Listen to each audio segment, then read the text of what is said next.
1968 ficou conhecido como o ano que não terminou, basicamente por marcar uma atitude de reação à opressão política a nível mundial. E disse também que não terminou porque, ao final do ano, as lutas populares foram sendo esmagadas uma a uma.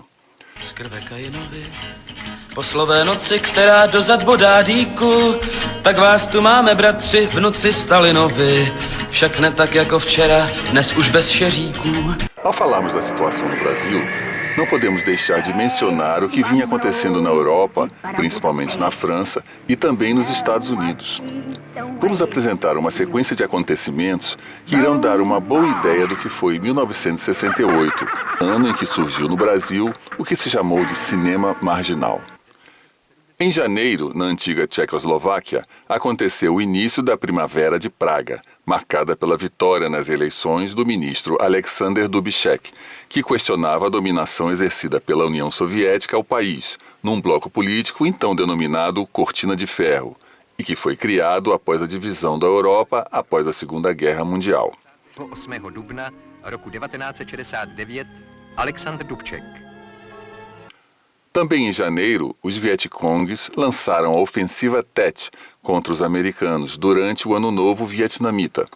Isso resultou uma reação americana de endurecimento nas manobras de guerra, o que provocou reação popular de protesto muito forte nos Estados Unidos. Em fevereiro, universidades são ocupadas por estudantes na Espanha e na Itália. Na Alemanha, um consulado americano foi ocupado. Em Berlim, houve grande manifestação estudantil contra a guerra do Vietnã. Em março, tropas americanas matam vários civis, a matança de My Lai, e estudantes atacam a embaixada americana em Londres. Em abril, estudantes americanos fazem protestos contra a guerra na Universidade de Colômbia, em Nova York. Em maio, inicia-se o que se denominou Maio de 1968. Estudantes franceses se manifestaram contra o status quo e ocorrem confrontos com a polícia. A Universidade de Paris, Sorbonne, é fechada pelas autoridades. A União dos Estudantes da França organiza passeatas que são dissolvidas com violência cada vez maior pela polícia. Estudantes enfrentam a polícia em uma tentativa de ocupar a Sorbonne e 487 pessoas são feridas no conflito. Bancários, comerciantes, funcionários públicos, jornalistas, professores e sindicalistas aderem à causa estudantil. O protesto estudantil contra o autoritarismo e anacronismo das academias, com a adesão dos operários, transforma-se numa contestação política ao regime do general Charles de Gaulle, então presidente francês. De Gaulle recusa-se a renunciar e lança sua contraofensiva, dissolvendo a Assembleia Nacional e convocando eleições para o mês de junho. Em junho, como reflexo do que estava acontecendo na França e no mundo, inicia-se uma onda de protestos mais consistentes contra a ditadura militar no Brasil. Em 17 de junho, o CCC, Comando de Caça aos Comunistas, invadiu o Teatro Galpão, em São Paulo, e esperou o público se retirar para destruir os cenários e espancar os atores nos camarins. Estava sendo encenada a peça Roda Viva, de Chico Buarque de Holanda, considerada subversiva pelo regime militar. Em 26 de junho, é realizada na Avenida Rio Branco, centro do Rio de Janeiro, a Passeata dos 100 Mil. Em agosto, tropas soviéticas e de outros países do Pacto de Varsóvia invadem a cidade de Praga, na Tchecoslováquia, reprimindo a população local que apoiava as reformas levadas a cabo pelo governo local. É o fim da Primavera de Praga. Finalmente, em dezembro, o presidente Costa e Silva decreta o AI-5, Ato Institucional número 5, dando início ao período mais fechado e violento da ditadura militar no Brasil. Eu não me espanto com a terra sendo a estrela de alguém. O cinema marginal, na verdade, ele foi uma manifestação cinematográfica muito, de uma certa forma, parecida com o cinema novo. Foi um momento histórico que o Brasil estava atravessando e o cinema marginal surgiu naquele momento, ou seja, logo após 64, 65, 66. Um pouco fruto da repressão. Usarei a repressão toda vez que ela se fizer necessária. Eu acho que o cinema marginal troca a subversão pela transgressão. Na capital do mundo tudo barra limpa, na capital do mundo tudo barra limpa, na capital do mundo tudo barra limpa. Como é, você não vem? Eu não posso, Lula, por favor, eu não posso. Você é um roubo de merda mesmo. Então, no cinema marginal, a gente tem várias características que a gente pode perceber.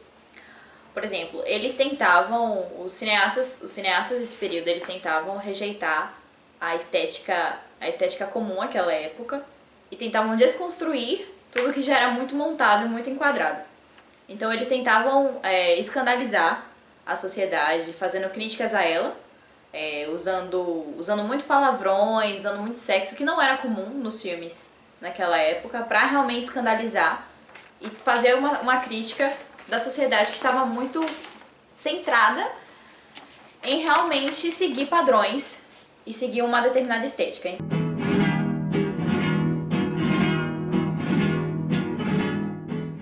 Esta busca de um cinema que não se adaptou, né, às convenções e nem à censura e nem a todos os constrangimentos que eram próprios a quem se dispusesse a fazer filmes, principalmente de longa-metragem,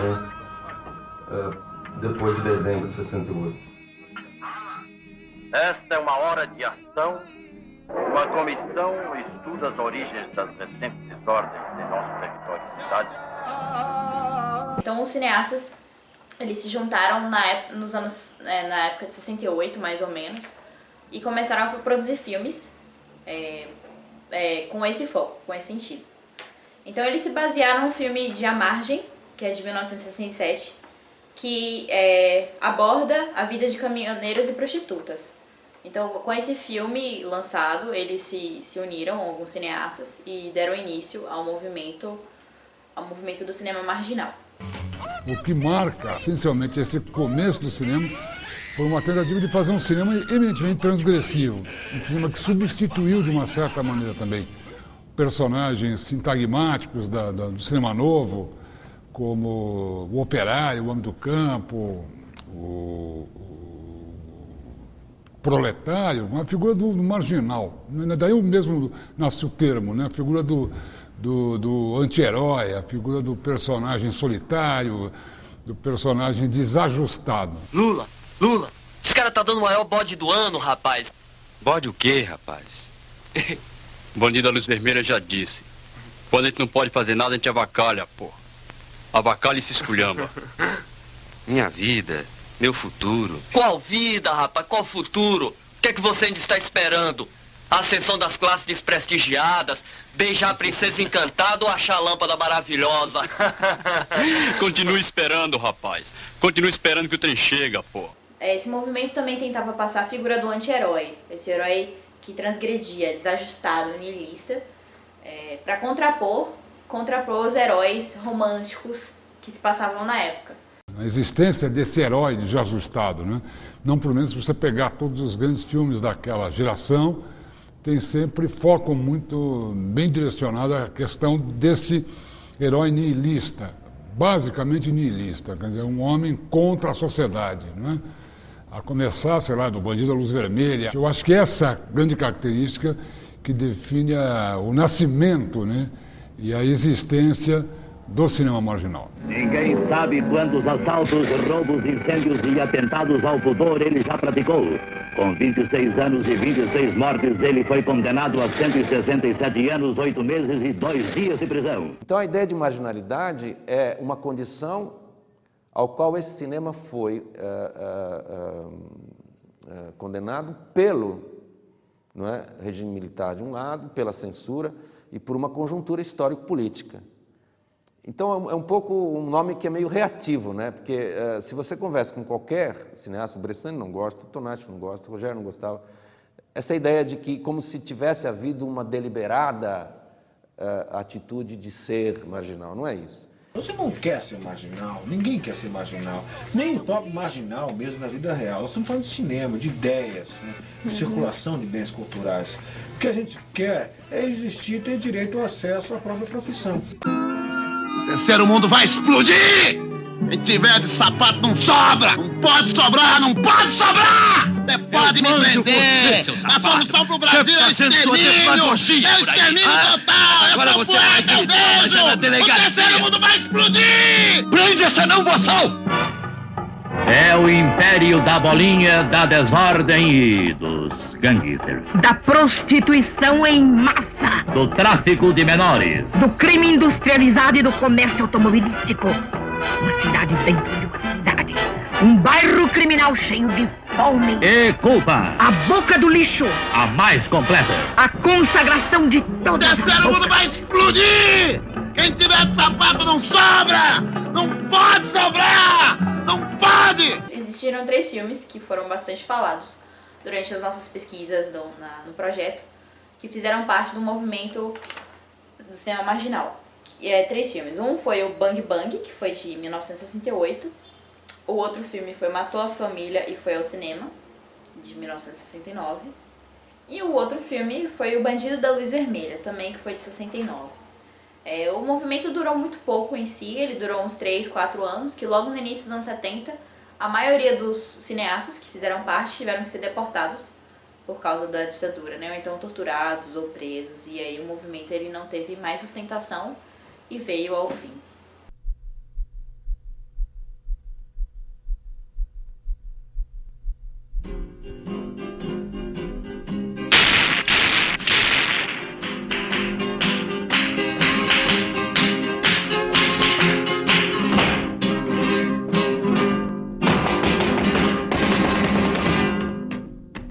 O Bang Bang me fez existir como pessoa de cinema e me impediu de fazer cinema durante muitos e muitos anos, porque eu fiquei totalmente marcado, estigmatizado, aquele cara é um louco, entendeu? Isso não é cinema, isso não se faz, isso não é comercial, etc. e tal, e nunca consegui produção mais durante muitos anos porque ficou essa marca. Fora assim, o cara é maconheiro, é louco, é doido, só faz filme de maluco, trabalha com maluco, veja como que, entendeu?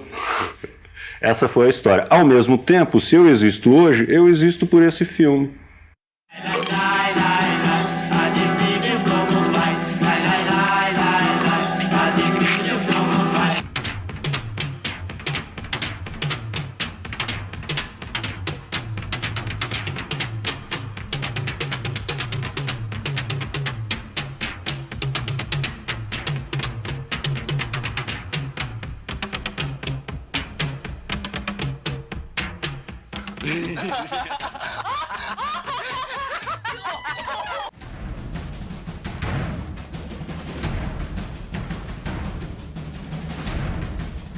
E no Bang Bang, a coisa fora da hora se dá o tempo todo pela usurpação do cotidiano.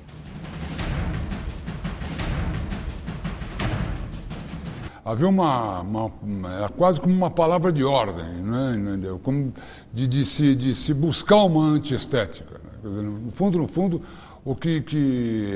quebrar as regras também do bom comportamento da linguagem cinematográfica.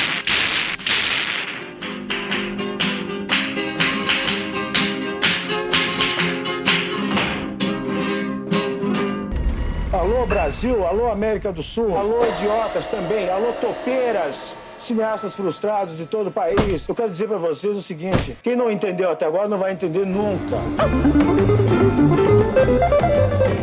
Arte moderna, coisa de depravado, lixo.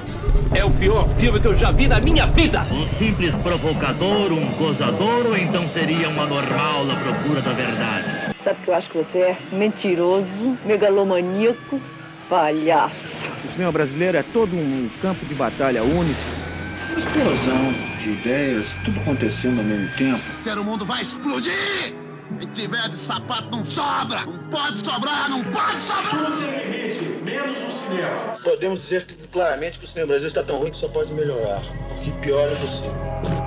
Só de uma mente livre, isto é, sem medo, pode criar alguma coisa. Por que não usarmos a imaginação?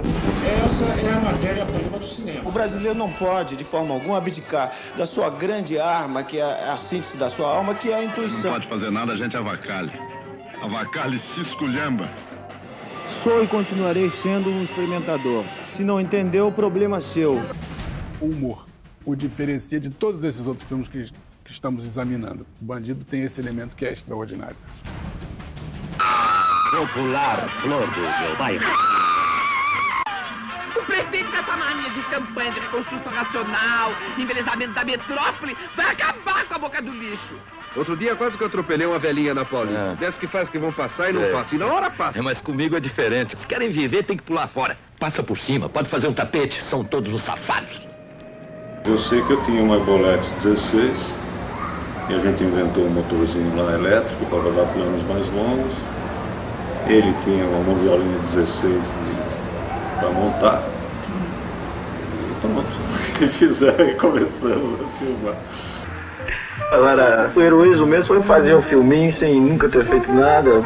O André, por exemplo, nunca tinha pegado uma câmera, ganhou a câmera do pai dele, foi pra Europa, fez o filme e saiu assim, quer dizer, mas tá ótimo, né? E foi, feito, né? Não foram só os problemas, quebraram 3 máquinas, quebrou tudo, a bateria não descarregava no meio. Então, o que interessa é que o filme tá aí, tá jogado, vai pra tela, não estão brigando, né? Não estão parados. Pelo menos é uma testemunha do que aconteceu, né? Existe a vontade de representar aquela situação, de se identificar com aquele momento, de coisa assim, mas ali que eu saiba, ninguém tinha intenção de fazer carreira cinematográfica. Todo mundo ali era estudante de arquitetura, engenharia, direito.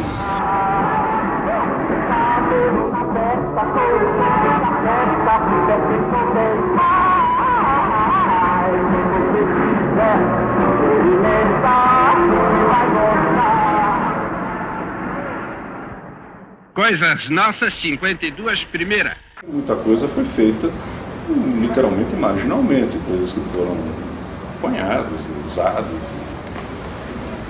Bom, isso é uma outra para produzir, né? Mas marginalmente no sentido de valorar a capacidade de conseguir pegar coisas para fazer um filme sem ter um tostão. Então eu, nesse ponto, se esse é o marginal nesse sentido, eu acho um elogio. E deveria se continuar. Eu acho que essas gerações novas deveriam, inclusive, começar a tentar se virar fora desses esquemotes, porque isso aí só dá funcionário de Hollywood, da indústria bélica, não dá para mais nada. Claro, então, o cinema marginal não se refere exatamente aos autores, no meu entender, mas mais a uma forma de fazer cinema e estar no mundo, e não... Então, cinema de invenção é bom. Cinema de invenção é positivo, é isso mesmo. Sempre cinema de invenção. É uma produtora que nasceu de uma conversa com meu amigo Júlio Bressani, que era um gentleman, é uma pessoa extremamente carinhosa e sensível. Com criação a mais livre possível. Um cinema que tivesse ligado a uma ideia de criatividade, de invenção, liberdade irresponsável. Usando de todo o repertório que podíamos ter ali, intelectual, físico, econômico, financeiro, tudo. Vontade de fazer, de se expor àquela coisa, de se transformar com aquela coisa. Isso me parece o mérito da Bel-Air. Um cinema feito como instrumento de transformação. O importante em arte é exprimir.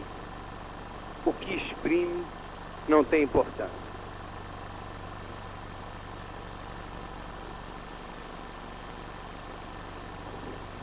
Eu nasci aqui, Rio do Cão.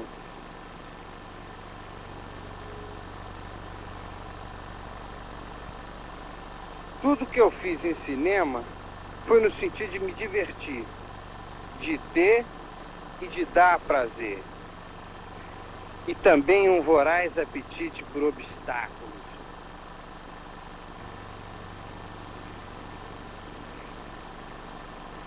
Cinema é sonho. A arte do futuro é a arte do sonho. O melhor cinema será feito por aquele que mais sonhar.